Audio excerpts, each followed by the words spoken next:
امریکی بحری بیڑا جو ہے وہ بھی قریب آ رہا ہو، تو اس صورتحال میں کیا کوئی یہ دیر پا امن وہاں پہ ہو سکتا ہے؟ یہ ٹرمپ، ہم ان کی باتوں پر ٹرسٹ نہیں کر سکتے، یہ بالکل صحیح کہا، اور نہ کرنا چاہیے، وہ تو کیونکہ ان کا کوئی پتہ نہیں، صلاحیت تو ہے حملہ کرنے کی، صرف نیت تبدیل کرنے والی بات ہے۔ میں سمجھتا ہوں کہ جو ٹرمپ کے اس سلسلے میں ٹرمپ کے جو فیورٹ فیلڈ مارشل ہیں وہ رول ادا کر سکتے ہیں۔ پچھلی دفعہ آپ کو یاد ہے جی جب وہ ہوا تھی بالکل، بات، تو انہوں نے کھانا بھی کھلایا ان کو، بلایا اور وائٹ ہاؤس میں، اور غالباً ہماری طرف سے جو مشورہ گیا بڑا مثبت تھا کہ آپ اس قسم کی جنگ میں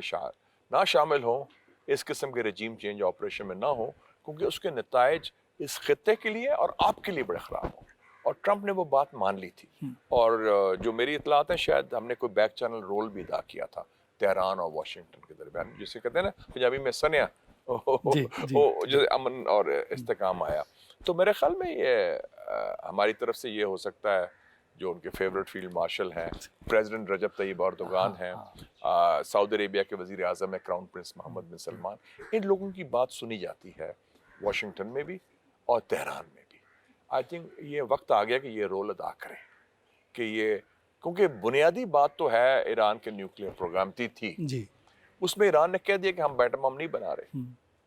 تو امریکہ بھی کہتا ہے کہ ایٹم بم نہ بنائیں، تو ایک بنیاد تو بن گئی نا تصفیہ کی۔ تو مجھے خیال ہے کہ اگر ٹرمپ واقعی چاہتا ہے نوبیل پیس پرائز، تو سب سے بڑی بات تو اگر اس خطے میں امن لایا جائے، خاص طور پہ ایران کے ساتھ، تو مجھے امید کی تھوڑی سی کرن نظر آتی ہے کہ یہ ممکنات میں شامل ہے، اگر مسلمان دنیا سے بھی،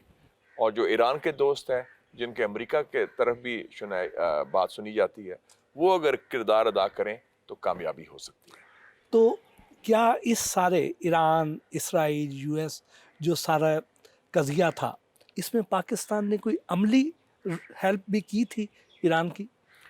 دیکھیں جی، پاکستان چٹان کی طرح کھڑا تھا ایران۔ میں ملا تھا ایرانی سفیر کے ساتھ ادھر، ڈاکٹر رضا امیری مقدم نام ہے ان کا، بڑے سینئر بندے ہیں۔ انہوں نے کہا تھا دو ممالک نے ہماری بڑی مدد کی تھی، ایک پاکستان، دوسرا ان کا سعودی عربیہ۔ یہ میں پچھلے سال کی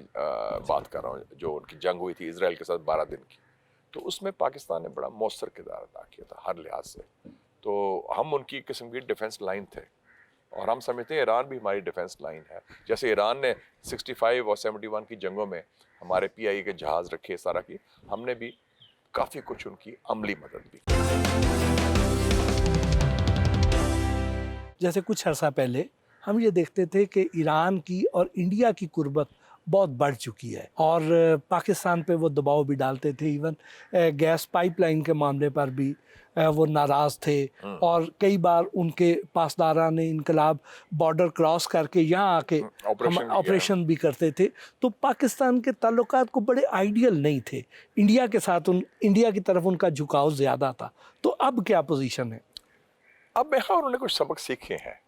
ابھی حال ہی میں ان کے آئے تھے قومی سلامتی کونسل کے چیئرمین، سیکرٹری رادر، وہ جو ہیں علی لاریجانی صاحب، تو ان سے میری ملاقات بھی ہوئی تھی۔ تو میں نے کہا کہ آپ کو سمجھ آ گئی کہ آپ کا دوست کون ہے اور آپ کا دشمن کون ہے؟ کہتے ہیں اب ہمیں سمجھ آ گئی ہے، کیونکہ اسرائیلی جارحیت کا صرف ایک ملک نے ساتھ دیا اوپنلی اس خطے میں، وہ انڈیا تھا،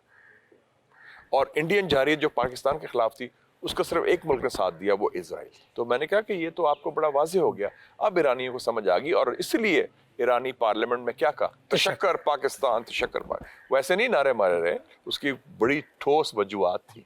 اور اس میں پختہ اقدامات تھے ہماری طرف سے۔ پاکستان اور سعودیہ کا جو ڈیفنس معاہدہ، اس کے کیا فوائد ہیں اور کیا اس میں اس کے مضمرات ہو سکتے؟ دیکھیں جی، اللہ تعالیٰ کے فضل سے اس وقت پاکستان کی پوزیشن کیا ہوئی کہ ایک تو ہم نے شکست دی اس ملک کو جو کہتے ہیں نا، پنجابی میں کہتے ہیں ایک پلوان تیار کر رہا تھا امریکہ کہ جی یہ مقابلہ کرے گا چین کا، تو وہ جو پلوان ہے اس کو تو ہم نے ڈا دیا کھاڑے میں پہلے راؤنڈ میں ہی، جو ہم چھوٹا سا ملک ہے وہ ہم سے تو کتنے گزرا، تو وہ جو اس کا ہندوستان کی تو پھونک نکل گئی اس میں۔ تو اس میں پھر لوگوں نے کہا یار، ٹرمپ نے بھی کہا یہ پاکستانی کا ہے، چھوٹا سا ملک ہے، بڑی جان ہے لوگوں میں، بڑے دبنگ لوگ ہیں، ڈرتے بھی نہیں، اور کہتے ہیں دیکھیے آ جاؤ پھر میدان۔ تو اس سے یہ ہوا کہ ایک ساتھ ہی ساتھ جب یہ واقعہ ہم نے ہندوستان کے ساتھ جو چپکلش ہوئی مئی میں، اس کے بعد آپ نے دیکھا کہ قطر پر حملہ ہوا اسرائیل کا، امریکہ جو اس کا حلیف تھا نہیں روکا، حالانکہ امریکی اڈا بھی ادھر ہے، اس کا مطلب امریکہ نے آنکھ ماری تھی اس الودید بیس ہے، 10,000 امریکی پہنچے، تو انہوں نے کہا کہ یار یہ امریکہ تو اعتماد نہیں کر سکتے، کون سا ملک ہے ہمارا جس پر ہم تو پاکستان پر نظر پڑی، اور پاکستان کا ایک ماضی میں ایک کردار رہا ہے بڑا امپورٹنٹ۔ دو باتیں میں بڑی صاحب آپ کو، آپ کے لوگ بھی انٹرسٹڈ ہوں گے جو ویورز ہیں، ایک تو یہ کہ ہمارا سعودی عربیہ سے 1982 کا ایگریمنٹ ہے جنرل ضیاء الحق صاحب کے زمانے میں، اور ہماری فوج بھی اسٹیشن رہی ہے 1983 سے 1987 تک، ایک بریگیڈ تھا اور بریگیڈ کمانڈر تھا ایک بریگیڈیئر جہانگیر کرامت، ٹھیک ہے جی۔ پھر 1991 میں جب وہ جنگ ہوئی صدام حسین کے ساتھ، ہم نے فوج بھیجی اپنی، سو ہمارا ایک پرانا معاہدہ بھی چل رہا تھا اور ایک اعتماد کا رشتہ ہے سعودی عربیہ کے ساتھ۔ دوسرا، مشرقی وسطیٰ میں جب گڑبڑ ہوئی ہے، 2 جنگیں ہوئی ہیں اسرائیل کے ساتھ۔ 1967 field marshal Ayub Khan president تھے، ہمارے پائلٹس نے اسرائیلی ایئر فورس کا مقابلہ کیا، اردن کی ایئر فورس کی طرف سے اور عراقی ایئر فورس کی، اس کو تھا گروپ کیپٹن سیف الاعظم۔ پھر 1973 میں ذوالفقار علی بھٹو صاحب پرائم منسٹر تھے، پھر ہم نے جب جنگ ہوئی اسرائیل کی، بھٹو صاحب نے پائلٹس بھیجے، ابھی تو وہ زندہ ہیں، مجھے ملتے بھی رہتے ہیں، گروپ کیپٹن ستار الوی صاحب، اور انہوں نے Syrian air force, Egyptian air force کی طرف سے، تو ہم تو جنگوں میں شریک ہوئے ہیں، واحد نان عرب ملک ہے، تو ہمارا ایک کردار سلامتی کے حوالے سے، ان کے حفاظت کے حوالے سے نہ صرف جنوبی ایشیا میں ہے بلکہ عرب دنیا میں بھی ہے، تو یہ کوئی انوکھی بات نہیں ہے۔ اب ان کو سعودی عربیہ کو بھی احساس ہوا کہ یار پاکستان تو ہم ہمارا دوست بھی ہے، ہمارا حلیف بھی ہے، بھائی بھی ہے، تو ان پر ہم اعتماد کر سکتے ہیں، اور وہ اعتماد کے رشتے کا اظہار ہوا کہ ڈیفنس پیکٹ ہوا، اور اچھی بات ہے کہ اور لوگ بھی اس میں کر رہے ہیں، اور یہ پہلا مسلمان دنیا کا ڈیفنس پیکٹ ہے آپس میں۔ نارملی ہم ڈیفنس پیکٹ کرتے ہیں امریکہ کے ساتھ، یا وہ کرتے ہیں برطانیہ کے ساتھ یا یورپ کے ساتھ، لیکن آپس میں جو یہ ہے مشترکہ دفاع کے حوالے سے اب یہ بن رہا ہے، پاکستان، ترکی، سعودی عربیہ کی بات ہو رہی ہے، پھر انڈونیشیا بھی آ رہا ہے، اور اس سے پہلے آپ کو یاد ہوگا کہ جب آذربائیجان کی جنگ ہوئی آرمینیا کے خلاف تو پاکستان ترکی نے ان کا ساتھ دیا، تو یہ ایک نئی صورتحال پیدا ہو رہی ہے جو میرے خیال میں بڑی خوش آئند ہے مسلم دنیا کے لیے بھی اور ہمارے علاقائی امن اور اس خطے کے حفاظت کے لیے۔ آج سے کچھ عرصہ پہلے یہ سننے میں آ رہا تھا کہ ایم بی ایس نے وہاں پر یہ کہنا شروع کر دیا تھا کہ 2030 ویژن کے تحت پاکستان کے بریگیڈ کی اب وہاں پہ ضرورت نہیں رہے گی، اور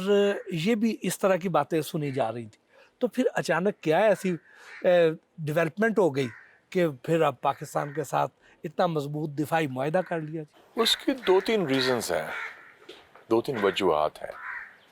ایک تو یہ ہے کہ اس خطے کی صورتحال بگڑ گئی ہے، اور یہ بات اگر انہوں نے کی تھی تو یہ شاید